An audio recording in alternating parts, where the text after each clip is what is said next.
Alhamdulillahirabbil alamin wa bihi nasta'inu ala umuri dunya waddin. Asyhadu an la ilaha illallah wahdahu la syarika lah wa asyhadu anna Muhammadan abduhu wa rasuluh. Amma ba'd. A'udzu billahi minasyaitonir rajim. Fa idza faragta fansab. Alhamdulillah, pada pagi hari yang penuh dengan keberkahan ini kita dapat bermuajahah di halaman Masjid Al-Maghfirah untuk melaksanakan kegiatan pengajian rutin bulanan, terutama yang diadakan oleh PC Persatuan Islam Soreang selama kurang lebih 2 pekan atau lebih. Kita terjeda melaksanakan pengajian. Insya Allah ini pengajian perdana di bulan Syawal. Simpuring jajak doa taqabbalallahu minna wa minkum. Mudah-mudahan Allah nanti karena screening amal ibadah urang sadayana. Mudah-mudahan ikhwat iman sekalian juga berada dalam keadaan sehat walafiat, siap untuk menyimak tausiah yang akan disampaikan oleh mubalik pada pagi hari ini adalah Al-Ustaz Haji Dede Tasmara. Beliau adalah salah seorang anggota tim sekretariat Dewan Hizbah Persatuan Islam. Al-Ustaz sudah lama menunggu dan Bapak Ibu sekalian pun sudah kelihatannya tidak sabar untuk istimak menyimak tausiah yang akan beliau sampaikan. Mudah-mudahan di pengajian yang perdana ini kita lebih fresh, lebih siap, lebih semangat untuk thalabul ilmi, karena tentu kita termotivasi dengan ayat tadi fa'idza faragta fansab. Di antaranya ketika engkau selesai melaksanakan satu ibadah, maka silakan tetapkan, lanjutkan dengan ibadah yang lain. Baik itu setelah kewajiban dilaksanakan, lanjutkan dengan ibadah yang sunnah, ataupun setelah melaksanakan satu kewajiban, lanjutkan dengan kewajiban-kewajiban yang lain. Insya Allah dengan spirit ayat tersebut kita akan termasuk orang-orang yang konsisten dalam melaksanakan amal saleh. Supados teu nyangkolo kana waktos kumari Al-Ustaz parantosia sumangga kalayan pengirangan rasa hormat ka Al-Ustaz di haturanan kanggo ngadugikeun tausiah. Alhamdulillah binikmatihi tatimmu shalihat wa tarfa'u darajat wa asyhadu an la ilaha illallah wahdahu la syarika lah wa asyhadu anna Muhammadan abduhu wa rasuluh alladzi la nabiyya ba'dahu amma ba'd. Hadirin ikhwatul iman yang dimuliakan oleh Allah Subhanahu wa taala. Di dalam buku yang berjudul Parasit Akidah. Parasit itu penaruh gitu ya. Saya sekolah terjun, kita mau parasut. Dalam buku yang berjudul Parasit Akidah yang disusun oleh Al-Ustaz Ahmad bin El-Marzali, singkat AD gitu. Karena sekarang ada yang menyebut kurang suka tapi DAE, adalah singkatan Ahmad bin. Beliau guru besar bela diri ciri khas di Persatuan Islam, murid utama terakhir yang kami sudah. Dalam buku tersebut dijelaskan bahwa secara garis besar agama itu terbagi kepada 2. Satu yang disebut dengan agama samawi, yang kedua disebut agama budi. Secara harfiah yang disebut agama samawi itu agama langit. Kalau agama budi itu agama hasil olah rasa dan pikir. Seperti Hindu, Buddha itu agama budi disebutnya, yang menurut akal dan rasa baik nanti akan dituangkan dalam aturan agama. Sementara agama samawi itu agama langit, maksudnya adalah agama yang berasal dari Allah dan memiliki kitab samawi, kitab wahyu. Sejatinya agama samawi itu hanya satu, Islam. Sebagaimana di surat Ali Imran, Inna dina indal Islam. Tidak ada nabi dan rasul yang diutus oleh Allah kecuali membawa Islam, dari mulai Nabi Adam sampai terakhir Nabi Muhammad SAW. Karena di ayat 85-nya disebutkan, wa may yabtaghi ghairal islami dinan fala yuqbal minhu. Jadi siapa yang mencari agama selain Islam itu tidak akan diterima. Wa huwa fil akhirati minal khasirin, dan di akhirat dia akan tergolong orang yang merugi.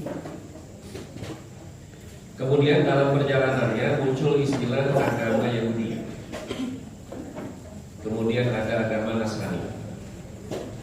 Sampai berkembanglah di kalangan umum bahwa agama samawi itu 3, Islam, Nasrani, dan Yahudi. Kalau kita cermati, sebenarnya Yahudi itu bukan nama agama, tetapi sebutan untuk anak keturunan Yehuda. Kalau dirunut dari Nabi Ibrahim punya anak sebanyak 13 orang dari 4 istri. Itu menurut satu versi. Versi lain yang paling populer, dari 2 istri Nabi Ibrahim punya 2 anak. Dari Hajar lahir Ismail, dari Sarah lahir Ishak. Kemudian Nabi Ishak punya anak Yakub namanya, Nabi juga. Jadi Yakub itu injuk Nabi Ibrahim. Nabi Yakub dari beberapa istri punya anak 12. Ada yang bernama Yehuda, Simeon, Zebulon, kemudian Naftali, ada yang jadi Nabi Yusuf, kemudian adiknya ada Bunyamin. Nah, makanya nanti Nabi Ibrahim itu selain mendapat gelar Abu Tauhid, beliau juga mendapat julukan Abul Anbiya, karena banyaknya nabi yang diutus itu dari jalur Nabi Ibrahim. Nabi Yakub bergelar atau ada juga yang menyebut punya nama lain, yaitu Israel. Israel itu bahasa Ibrani.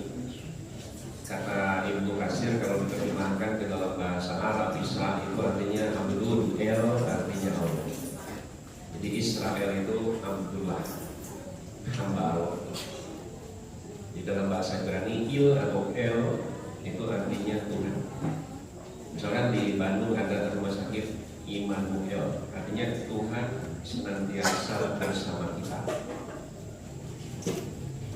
Jadi Nabi Yakub yang memiliki nama lain, ada yang bilang gelar itu adalah Israel. Jadi Israel itu nama lain untuk Nabi Yakub. Sampai ada pertanyaan, terus di demo orang terus menyebutkan terkutuk Israel gitu kan. Nanti dalam kaidah usul fikih itu ada maqasidul lafzi ala niyatil lafzi. Maksud dari sebuah ucapan akan bergantung kepada orang yang mengucapkan. Dan ulama bukan mengutuk melaknat Nabi Yakub gitu. Tapi yang dimaksud dengan Israel di sini adalah Zionis. Nah kemudian 12 anak Nabi Yakub ini disebut Bani Yakub. Karena punya nama lain Israel disebut juga 12 anak Nabi Yakub itu Bani Israel. Nah 12 anak Nabi Yakub ini nanti beranak pinak, berketurunan. Anak keturunan Yusuf disebut Yosefi, anak keturunan Simeon disebut Simeoni, dan anak keturunan Yehuda disebut Yahudi. Nah dari sini ada gambaran bahwa Yahudi itu bukan nama untuk agama, tapi sebutan untuk anak keturunan Yehuda. Dari 12 anak Nabi Yakub ini ini yang paling banyak berketurunan, beranak pinak dan menonjol dalam ilmu pengetahuan adalah Yahudi dan keturunannya yang paling dominan itu. Makanya ada ungkapan orang-orang Yahudi itu bilang begini, tidak ada manusia kecuali Bani Israel dan tidak ada Bani Israel kecuali Yahudi. Nah, oleh karenanya di dalam Al-Quran itu kadang-kadang ya Bani Israel, kadang-kadang ya ayyuhalladzina hadu, kadang-kadang walan tardu ankal yahudu. Agama yang dibawa oleh nabi-nabi terdahulu itu khusus untuk kaum, berbeda dengan agama yang dibawa oleh Nabi Muhammad. Bumistu ilan nasi kafatan. Agama Islam yang dibawa oleh Nabi Musa itu khusus untuk Bani Israel. Makanya ada ungkapan, aku diutus untuk domba-domba Israel yang tersesat. Jadi bukan untuk domba Garut, domba Cimenyan, domba Arjasari, nah, domba-domba Israel. Nah, tetapi karena dari 12 suku ini yang paling dominan adalah Yahudi, maka seringkali nanti untuk Bani Israel itu diwakili saja dengan penyebutan Yahudi. Seperti yang memang dikatakan oleh orang-orang Yahudi, tidak ada manusia kecuali Bani Israel dan tidak ada Bani Israel kecuali Yahudi. Jadi disebut Yahudi padahal maksudnya 12 suku itu. Ini dalam ilmu balaghah disebutnya babu tadlil. Bukan dalam artian menegasikan yang lain, tetapi yang dominan inilah yang disebut untuk mewakili semua. Babu tadlilnya mau dikurang gitu. Gelas, kesian kopi, sasenok setengah gitu. Tambahan gula sesuai selera, ayam sasenok, ayam setengah sendok gitu ya. Ada juga orang yang memang seleranya tidak pakai gula atau pahit. Nah, mereka mengatakan, nah, ternyata pahit itu bisa dinikmati juga. Ayo oke atau kemudian hirup ke pahit, itu kopi mah kalau pahit teh. Nah, jadi gelas siap kopi sasenok setengah, ditambahan gula setengah sendok, dinyuh kucai ngakola, namina cikopi. Nah, itu disebut cigula karena kopi yang dominan. Ini yang contoh sederhana yang disebut babu tadlil. Bukan dalam artian menegasikan gula, karena disebut cikopi karena warna kopi dan rasa kopi, harum kopi itulah yang dominan. Nah, oleh karenanya agama yang dibawa oleh Nabi Musa itu untuk Bani Israel yang didominasi oleh bangsa Yahudi, sehingga muncullah sebutan agama Yahudi, agama yang khusus untuk orang-orang Yahudi. Tapi nanti dalam perjalanannya Yahudi itu menjadi nama untuk agama. Di sisi lain juga Yahudi itu sebutan untuk marga, garis keturunan. Jadi ada Yahudi dalam artian klan, ada Yahudi dalam artian keyakinan. Misalkan dari 11 istri Nabi, cuma yang 2 wafat lebih dulu. Artinya ketika Nabi wafat itu meninggalkan 9 istri. Kita ambil 9 aja. Dari 9 istri Nabi, atau dari semua istri Nabi, itu semuanya orang Mekah, kecuali 2 orang. Semua istri Nabi itu Mekah, Makkiyah, kecuali 2 orang. Satu orang Mesir, namanya Maria Al-Qibtiyah dari suku Koptik. Yang kedua Sofia binti Huyai, dia seorang perempuan Yahudi secara klan, secara marga, tetapi secara agama Maria ini memeluk Islam. Jadi tentu perlu ada perbedaan mana Yahudi dalam artian agama, mana Yahudi dalam artian keyakinan. Misalkan ya, Ahmad Dhani itu Yahudi Pak, tapi istilahnya Yahudi kelas 3. Jadi di Yahudi itu ada kelas-kelas. ibu Yahudi, bapak Yahudi, lahirlah seorang anak itu Yahudi kelas 1. Bapaknya Yahudi, ibunya bukan Yahudi, itu lahirlah anak itu Yahudi kelas 2. Kalau ibunya Yahudi seperti Ahmad Dhani, ibunya Yahudi, bapaknya bukan Yahudi, itu Yahudi kelas 3.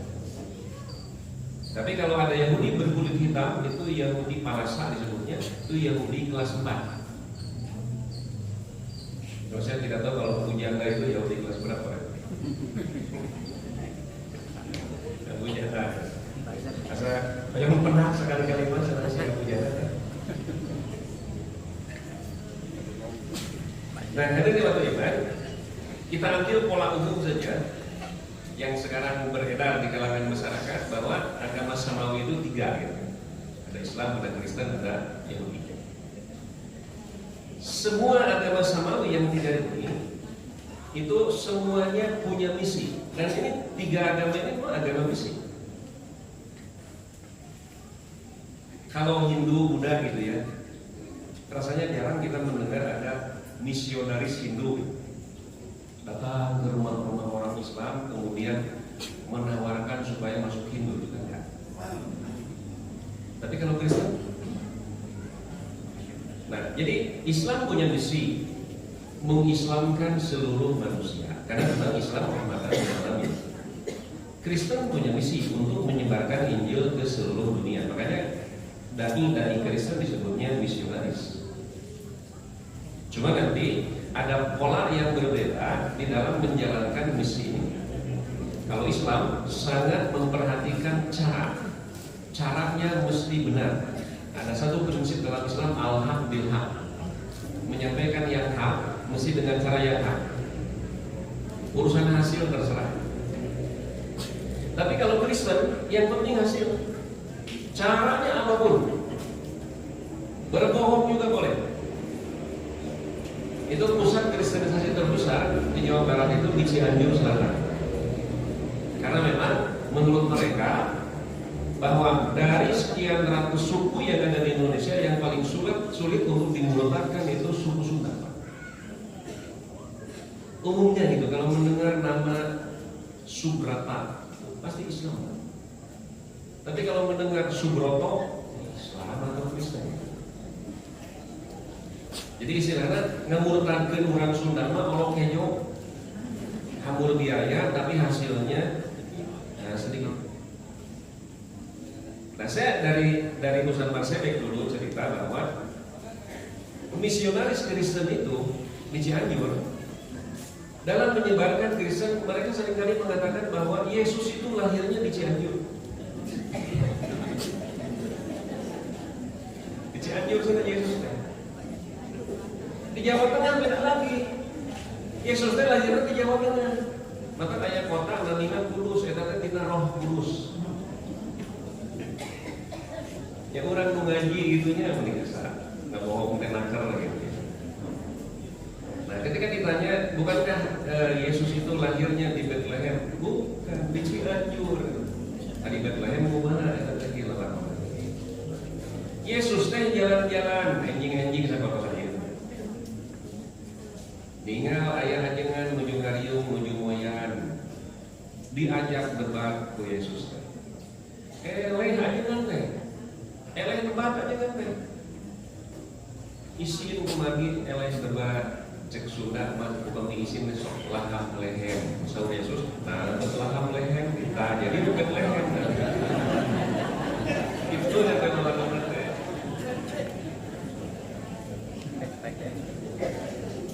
Nah, hadirin iman, sementara misi Yahudi itu bukan meyahudikan non-Yahudi, bukan, karena Yahudi tidak mau ditambah oleh orang yang bukan Yahudi, karena mereka mengaku sebagai bangsa pilihan Tuhan. Kalau dalam bahasa Al-Quran mereka mengatakan nahnu abna'ullah wa ahibba'uhu, kami ini anak-anak Tuhan dan kami adalah kekasih Tuhan. Dan ningali kalakuan dana gitu kekasih Tuhan teh atau saya dikasih belenan maka kemarin puntennya kemarin anak monyet. Dan istilah anak monyet, anak babi itu istilah yang diberikan oleh Nabi. untuk Bani Israel, anak monyet. Kenapa? Karena nenek moyangnya dulu ada yang dikutuk kunu kirodatan khosin. Maka orang Yahudi itu kaget, dari mana begitu Muhammad bisa mengetahui bahwa kami ini keturunan Kam. Maka seorang Tuan Sama ketika Charles Darwin mengatakan bahwa manusia berasal dari kera, Tuan Sama dibalik, justru kera berasal dari manusia. Nah, kita tidak kurang ayat kuno kirodatan khosin. Nah, jadi hadirin misi Yahudi itu satu, merusak agama. Semua agama yang ada di dunia ini mesti rusak. Dan yang sudah menjadi korban adalah agama yang dibawa oleh Nabi Isa alaihissalam.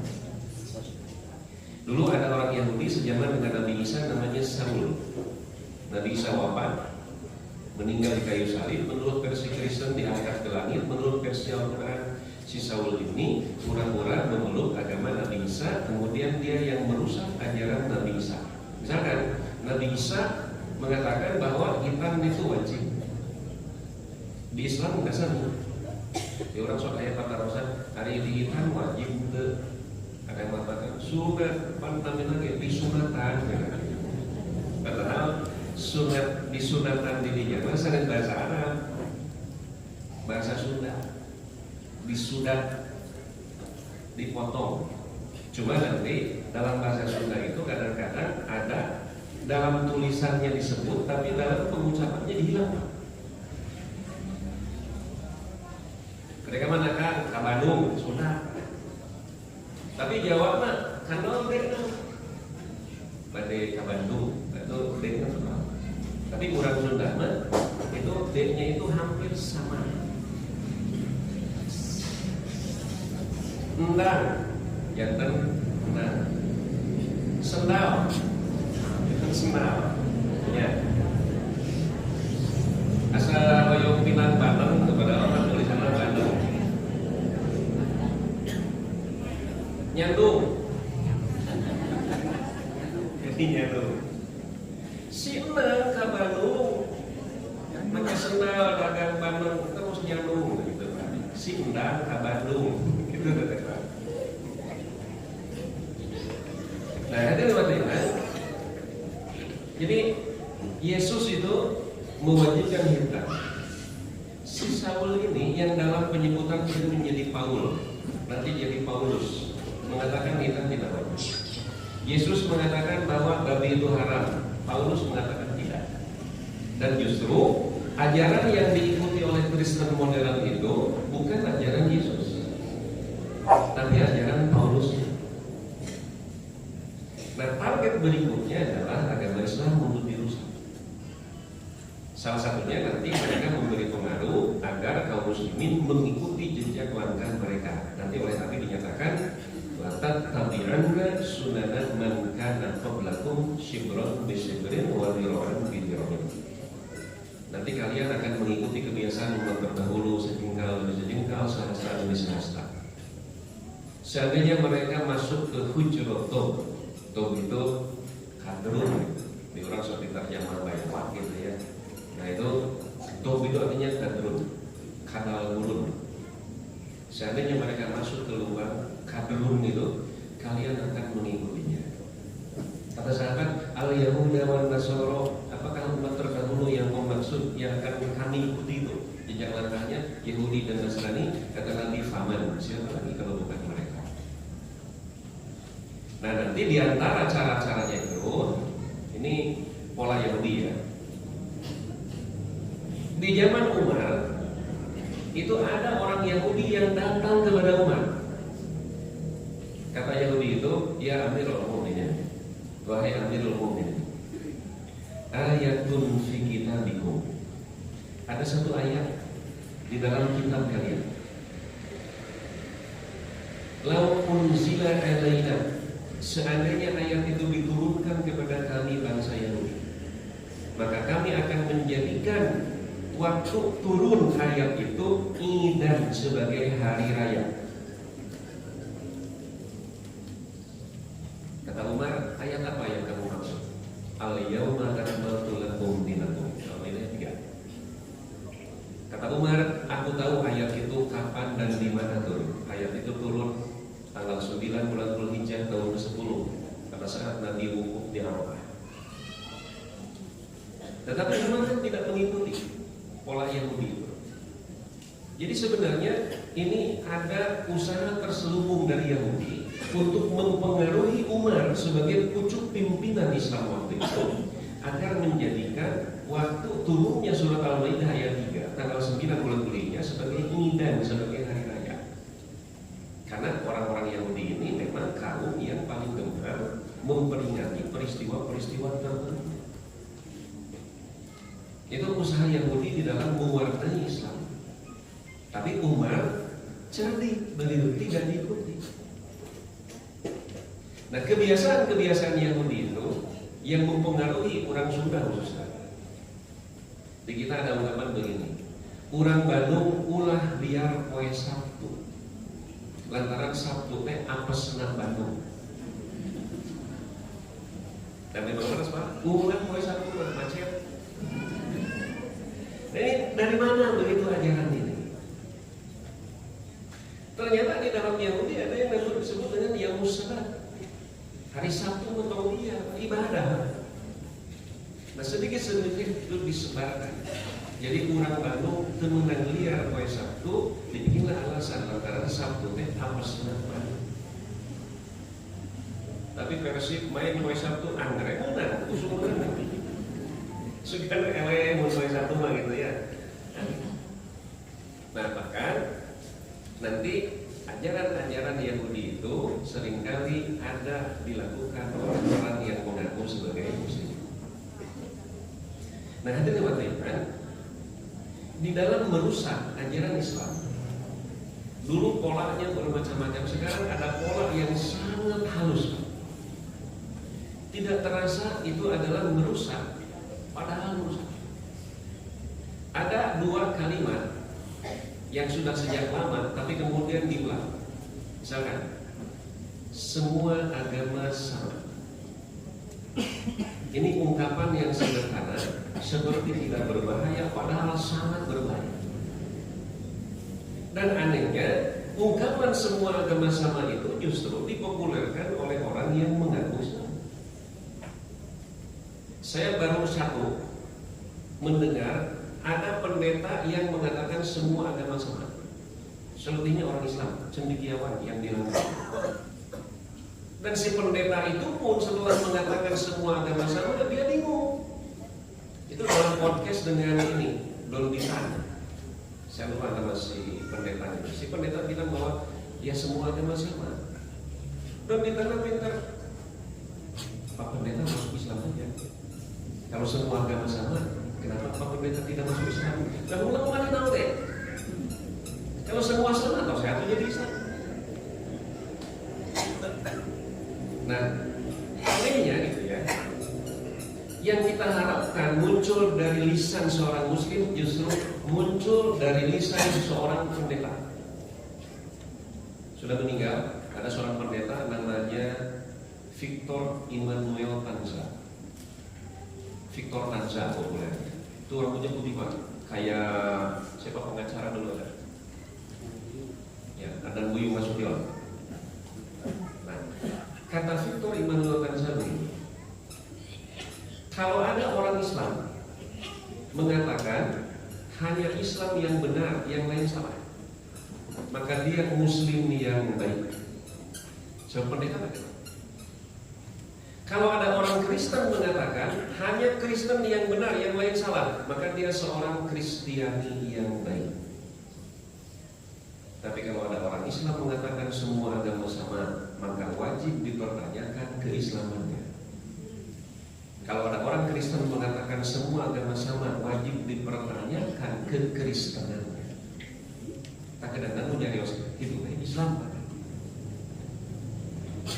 Tapi kalau kita berkata begitu, disebutnya tidak toleran dan lain sebagainya.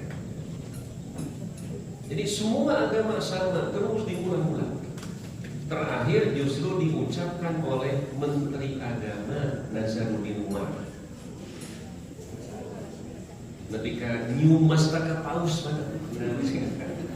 Yang lain saya ingin mempermalukan diri sendiri, ingin terlihat toleran. Ketika nyium mastaka paus, makanya Rabi kayaknya itu nyium paus. Nah gitu ya. Nah, mantan biarawati yang mualaf, nama terus mualafnya ada keyakinan sudah kokoh, bahkan menjadi seorang mubalighah, Ibu Hajah Irina Handono, beliau mengatakan bahwa ungkapan semua agama sama itu memang itu misi dari Kristen. Kalau dulu orang di dalam menyebarkan Kristen, membagikan mie instan, baju bekas, kemudian nanti berubah lagi polanya, ada nikahisasi, hamilisasi, pacarisasi gitu ya. Kemudian berubah lagi, selain pola-pola lama terus dilakukan. Mereka sudah mulai mengajak kaum muslimin berdebat. Sudah mulai. Itu di Jakarta ada dokter umum namanya Suradi bin Abraham. Kalau Ben itu pasti Kristen gitu ya. Tapi nama Jawanya Suradi. Mungkin Ben Abraham itu ada baptisnya gitu. Suradi bin Abraham. Dia itu selalu mengadakan praktek pelayanan kesehatan dan gratis. Bukan lagi gratis. Kalau pasien itu mau pulang ditanya, Pak punya ongkos buat pulang? Tidak. Dikasih ongkos, Pak. Kalau gratis, yang datang siapa? Pasti orang Islam. Kemudian Suradi itu suka nanya, Bapak, Ibu bisa baca Quran tidak? Umumnya tidak bisa. Kemudian kalau dia bisa baca Quran, tahu tidak terjemahnya? Umumnya tidak tahu. Kalau ada yang tahu terjemahnya, nanti pertanyaan berikutnya, Bapak Ibu tahu tidak tafsirnya? Paling 0, sekian. Makanya di hadapan para misionaris, Suradi bin Abraham itu berani mengatakan demikian.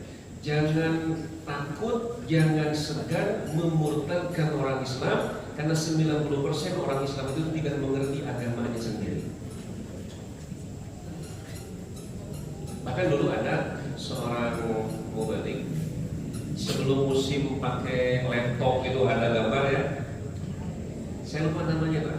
Beliau itu yang paling dulu menginisiasi kalau ceramah pakai slide. Ada ingatan namanya? Sudah wafat.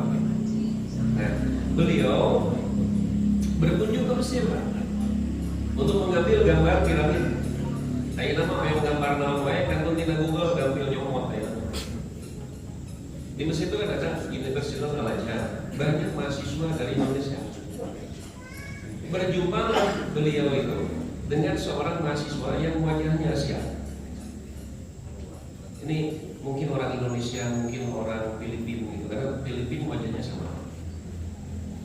Ditanya, dari mana? Saya dari Indonesia Pak. Oh, Indonesia. Jurusan apa yang diambil? Saya mengambil jurusan tafsir Quran. Lalu kata Ustaz ini, dulu Anda pesantrennya di mana? Bukan Pak, saya bukan lulusan pesantren. Saya lulusan Seminari Agung. Seminari Agung saya pesantrennya Katolik. Coba bayangkan Pak, orang Katolik belajar Quran ke Mesir kuliah. Buat apa tujuannya? Bukan untuk mempelajari, mengerti, memahami dan mengamalkan. Memang ini ada program mempelajari Al-Quran untuk mencari ayat-ayat yang sekiranya bisa dipakai untuk memutarbalikkan fakta dan memurtadkan orang Islam. Kita ambil contoh. Ini biasanya operasinya di masjid-masjid besar. Kalau kita ada ibu atau bapak-bapak sedang baca Quran gitu ya, ayo nama langkah, ayo nama. Kalau punya waktu luang sedikit pasti mereka kena HP. Kalau dulu kan Quran. Dalam 5 Quran di HP kan juga gitu, alasan nama hasil riwayat. Ada yang datang menghampiri, Assalamualaikum warahmatullahi wabarakatuh. Kemudian memperkenalkan, Pak, saya ini seorang mualaf. Kalau kita mendengar mualaf, wahai guru seakidah, saya sedang mempelajari Al-Quran tambah simpati Pak. Kurang waya mengaku Islam di Bangladesh itu ya karena orang daerah-daerah. Ieu mah mualaf sedang mempelajari Al-Qur'an. Tapi ada beberapa ayat yang saya belum paham. Pak orangnya semangat. Ayat kemana can paham iya sok ku saya dijelaskan. Bari orangnya gila, orangnya apa gitu ya. Nah, saya bingung tentang surat satu ya. Al-Baqarah 144, yaitu fa'aina ma qadna wa taqallu wajhika bis sama. Sungguh aku kata Allah telah melihat wajahmu Muhammad terus menengadah ke langit. Falan waliyannaka qiblatan tardhaha. Aku akan hadapkan dirimu ke arah kiblat yang kamu inginkan. Fawalli wajhaka syatrul masjidil haram. Maka ketika sholat, hadapkan dirimu ke arah masjidil haram. Sehingga para ulama di fikih menyebutkan bahwa salah satu syarat sahnya sholat adalah menghadap ke arah kiblat. Itu Al-Baqarah 144. Tapi saya bingung ketika membaca Al-Baqarah 115. Walillahil masyriqu wal maghrib. Kepunyaan Allah lah timur dan barat.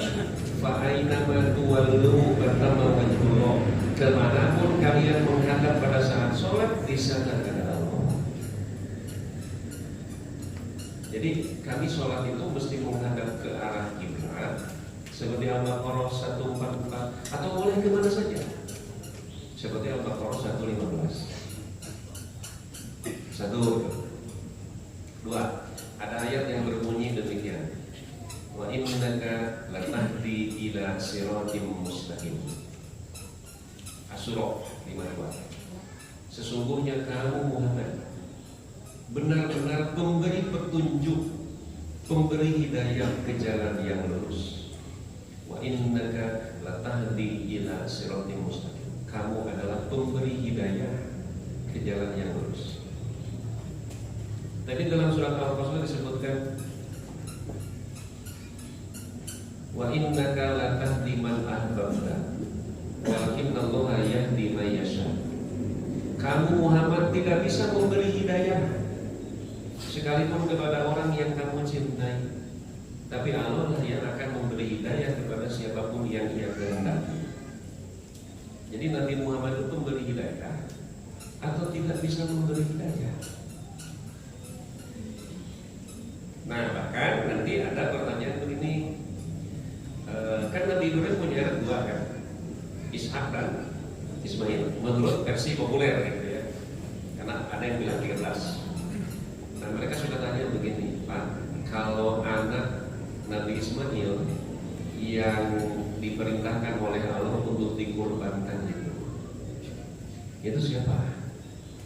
Pasti orang selaku Islam gitu ya akan menjawab Ismail.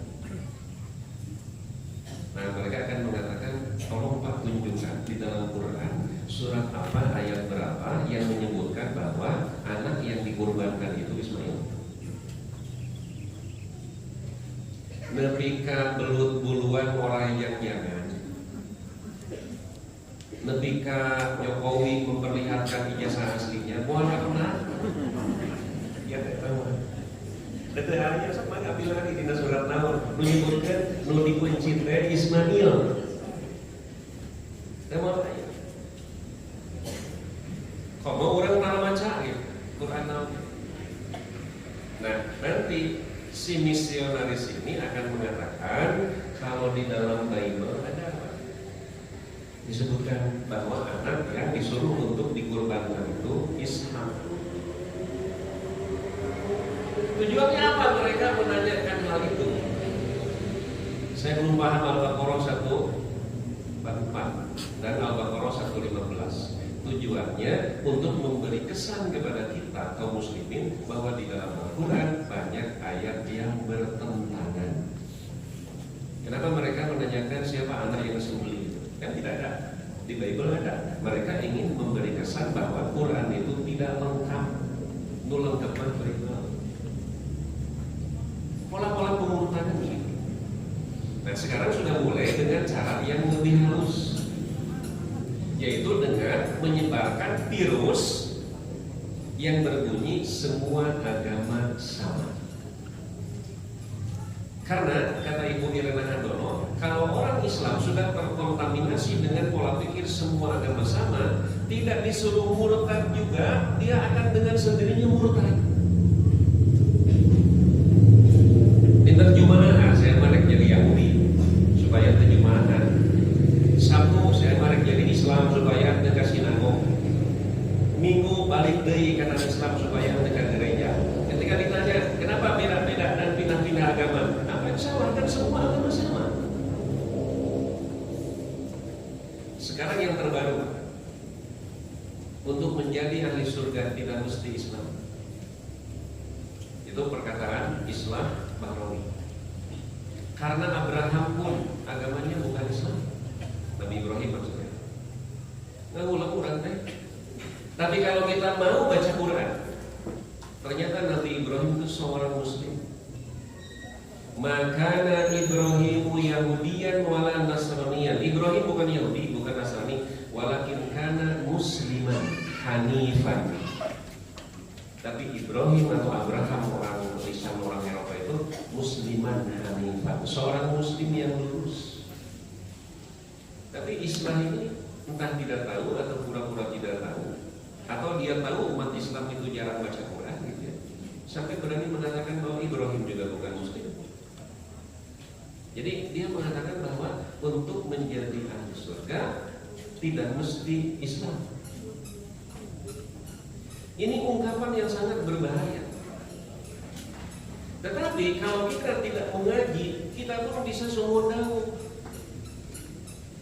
yang seringkali dijadikan sebagai dalil bahwa untuk masuk surga tidak mesti Islam. Itu Al-Baqarah ayat 62. Innal ladzina amanu, sesungguhnya orang-orang yang beriman, walladzina hadu, orang-orang Yahudi, wan nasara, orang Nasrani, wassabiin, dan orang-orang sabiin. Sabiin ada yang menyebut penyembah bulan, sabiin ada yang menyebut satu sekte dari Kristen.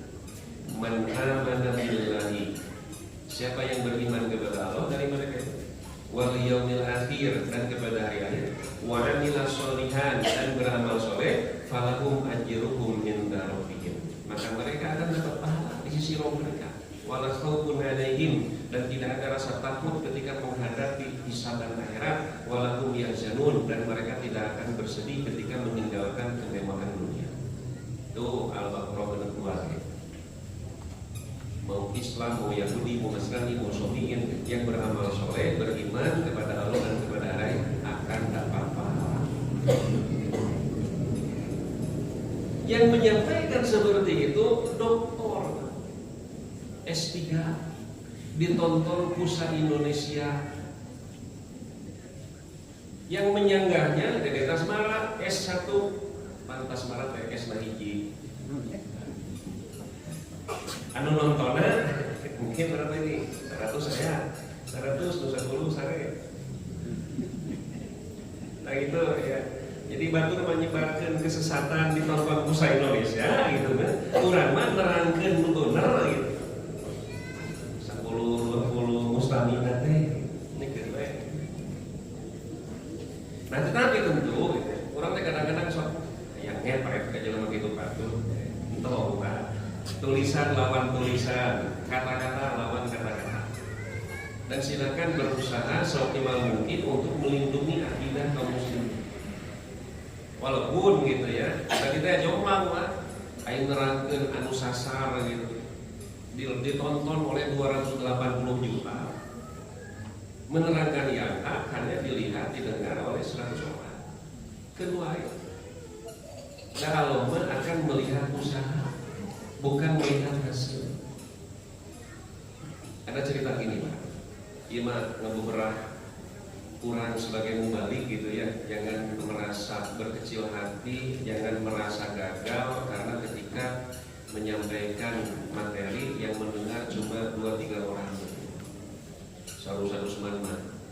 Mun aya jalma mun urang khotbah cenah mustamina ngan tiluan kudu atuh neangan ceulik teh hese. mencari orang yang mau mendengar kata-kata itu susah. Saking tengahnya masyarakat Lampung. Saya dengar begitu Ustaz Sudirja dulu diundang ceramah ke Majalengka. Datang. Mustaminat di luar menghiji sare nu dua ngobrol.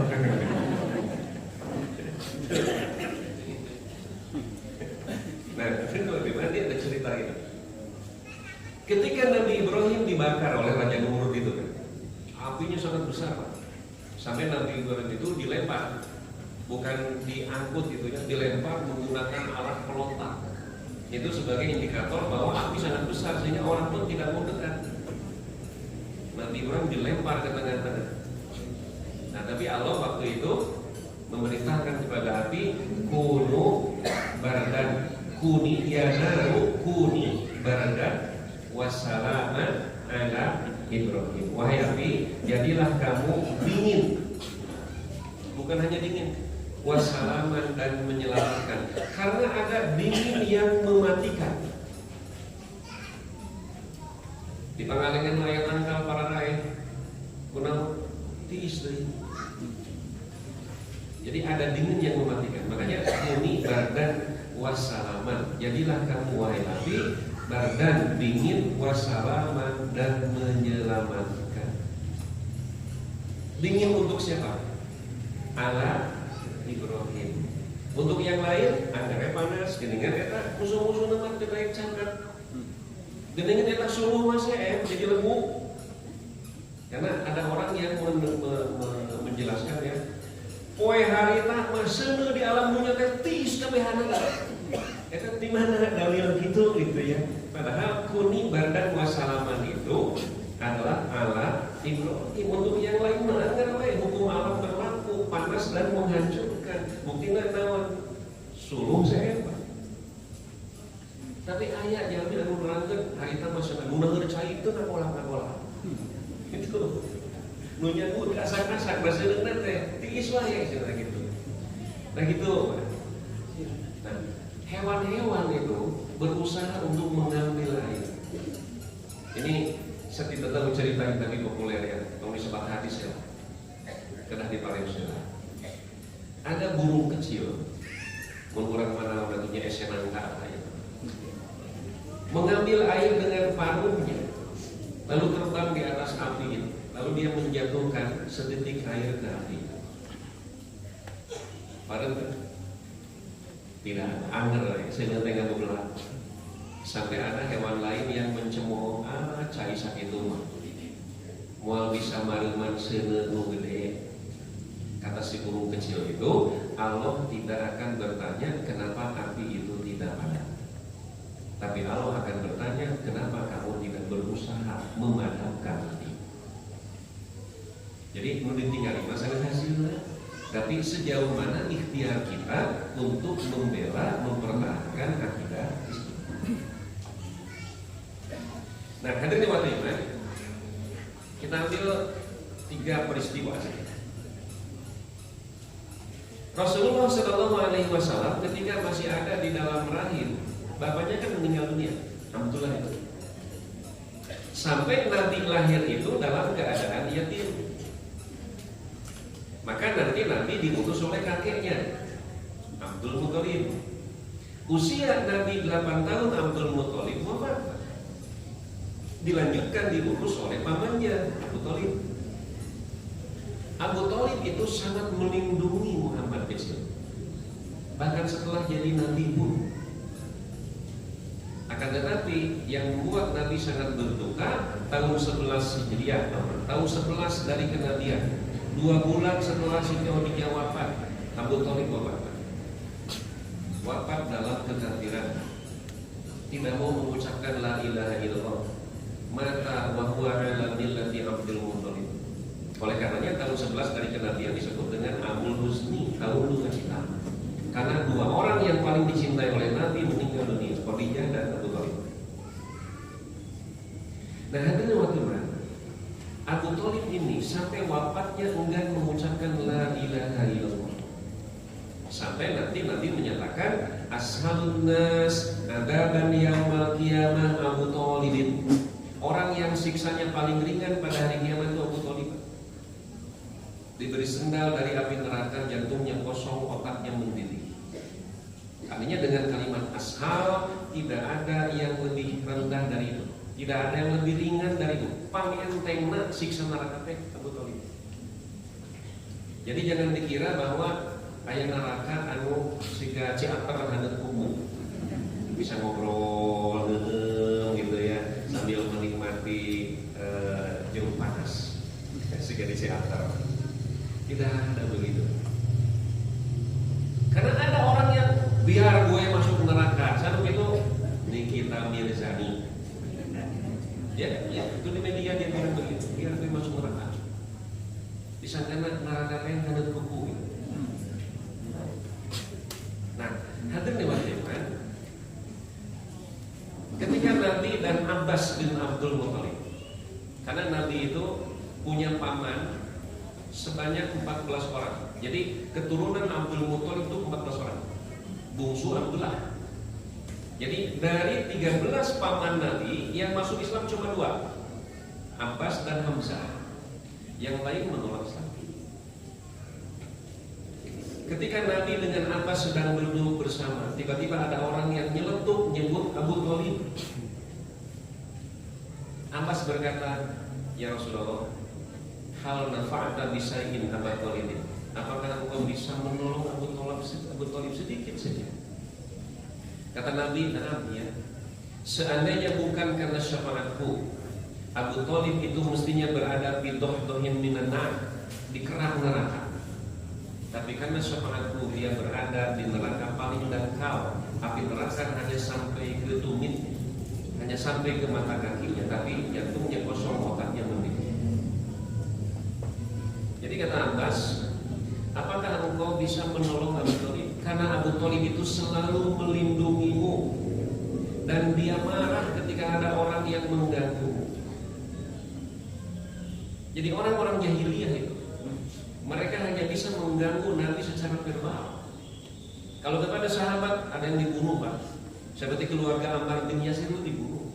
Tapi mereka tidak mau melakukan penggangguan secara fisik kepada Nabi karena melihat sosok Abu Thalib.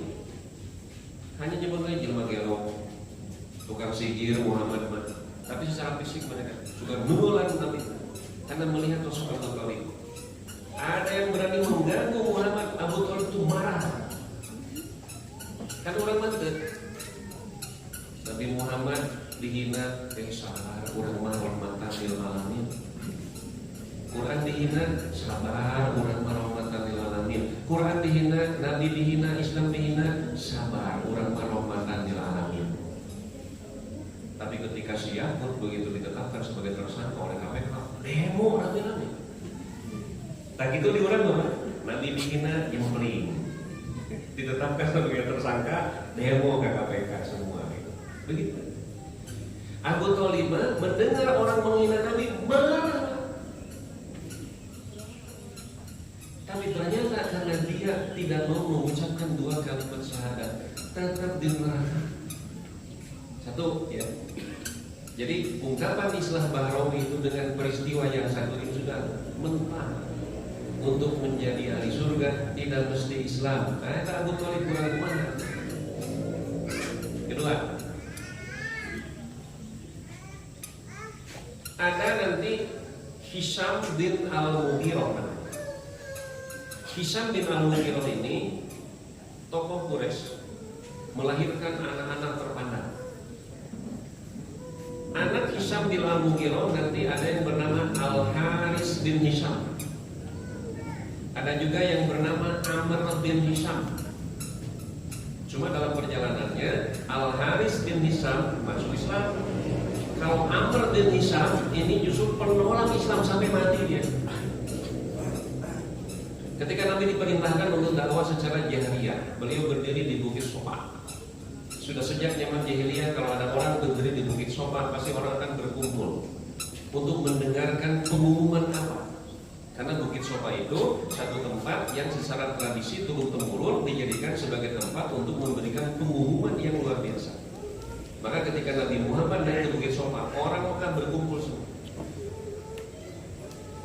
Lalu kata Nabi, Bagaimana menurut kalian apabila aku beritakan kepada kalian bahwa di belakang gunung ini, di belakang Sofa itu Jabal Adi Kubais yang sekarang jadi Istana Raja, di belakang namanya Jian Musofi, daerah Jian. Bagaimana kalau kabarkan kepada kalian, di belakang gunung ini ada pasukan berkuda yang siap menyerang kalian? Apakah kalian akan mempercayaiku? Semua orang yang hadir waktu itu bilang, tentu kami percaya, karena kami tidak pernah mendapati engkau berbohong. Maka Nabi bersabda, Inni Rasulullahi ilaikum basyiran wa nadhiran baina yaday sa'ah. Aku adalah utusan Allah kepada kalian sebagai pemberi kabar gembira dan ancaman sebelum tiba hari kiamat. Waktu itu Amr bin Hisham langsung berdiri. Tabban laka sa'iral yaumi ya Muhammad alihada jama'atana. Celaka kamu Muhammad, hanya untuk mendengarkan pengumuman seperti ini kamu mengumpulkan kami. Maka Allah membalas kata-kata Amr bin Hisham, tabbat yada abi lahabi wa tabba. Celakalah kedua tangan Abu Lahab dan sungguh dia akan celaka. Abu Lahab itu gelar namanya siapa? Amr bin Hisham. Nah, adiknya Al-Haris bin Hisham masuk Islam. Keislamannya sangat baik. Ketika Nabi Haji Wada, Al-Haris bin Hisham berkata, ya Rasulullah, inni kuntu ala silaturahmi. Aku ini bukan hanya setelah masuk Islam, sebelum masuk Islam pun aku selalu bersilaturahmi. Kemudian aku selalu berbuat baik kepada tetangga. Aku selalu menjamu tamu. Aku selalu memberi makan kepada orang miskin, dan aku menjadi pembela anak-anak yatim. Dan aku melakukan semua ini karena melihat contoh Hisham bin Al-Mughirah bapakku. Ternyata Hisham bin Al-Mughirah itu bapaknya Al-Haris itu, bapaknya Abu Lahab itu, sama bersilaturahmi, berbuat baik kepada tetangga, menjamu, menghormati tamu, menghormati, memberi makan orang-orang miskin, melindungi anak yatim. Ma'ra'iyuka bi Hisham bin Al-Mughirah. Apa pendapatmu tentang Hisham bin Al-Mughirah? Apakah dia bisa masuk surga walaupun kafir karena amal baiknya begitu banyak? Kata Nabi, kullu qabrin la yashhadu sahibuha. Setiap kuburan yang penghuninya itu tidak pernah bersaksi bahwa tidak ada Tuhan kecuali Allah, bahwa jududun nar, maka dia tetap akan menjadi suruh neraka. Padahal silaturahmi, berbuat baik kepada tetangga, menghormati, menjamu tamu, membela anak yatim, memberi makan kepada orang miskin, tetap baik. La ilaha illallah bahwa jududun nar. Bahkan nanti Bilal oleh Nabi diberi perintah untuk mengumumkan 4 perkara. Salah satunya, la yadkhulul jannata illa nafsum mu'minatun. Tidak akan masuk surga kecuali jiwa yang mukmin. Nah, hadirin wa iman. Jadi sekali lagi, perkataan semua agama sama atau dikemas dalam kekasih berbeda, tetapi intinya sama. Untuk menjadi ahli surga tidak mesti menjadi seorang muslim. Ini kata-kata yang sederhana, seperti tidak ada apa-apa, mengandung unsur toleransi tinggi, tetapi ini sangat mendegradasi akidah kaum muslimin. Untuk masuk surga tidak mesti Islam, tapi kesemangatnya apa Islamnya? Atau nanti orang yang keislamannya ganteng, di Islam kalau dicarek, meninggalnya keluar ke surga nanti dulu Islam. Nah, oleh karenanya ini ungkapan yang sangat berbahaya, dan tentu kita mesti menanamkan akidah yang kuat. Selain muslim itu kafir dan neraka. Dari mana ayat itu? Al-Baqarah ayat ke-6. Innal ladzina kafaru min ahlil kitabi wal musyrikina fi nari jahannam. Sesungguhnya orang-orang kafir dari kalangan ahli kitab, Yahudi atau Nasrani, kemudian orang-orang musyrik, kaum pagan, penyembah berhala, fi nari jahannam, akan berada di neraka jahanam. Berapa lama? 1 tahun, 2 tahun. Khalidina biha, mereka penghuni kekal abadi. Ulaika hum syarrul bariyah.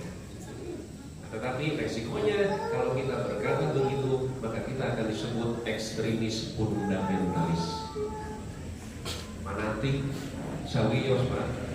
Kira ku bobotoh boleh fanatik, kira ku ari urang ulah fanatik gitu ya.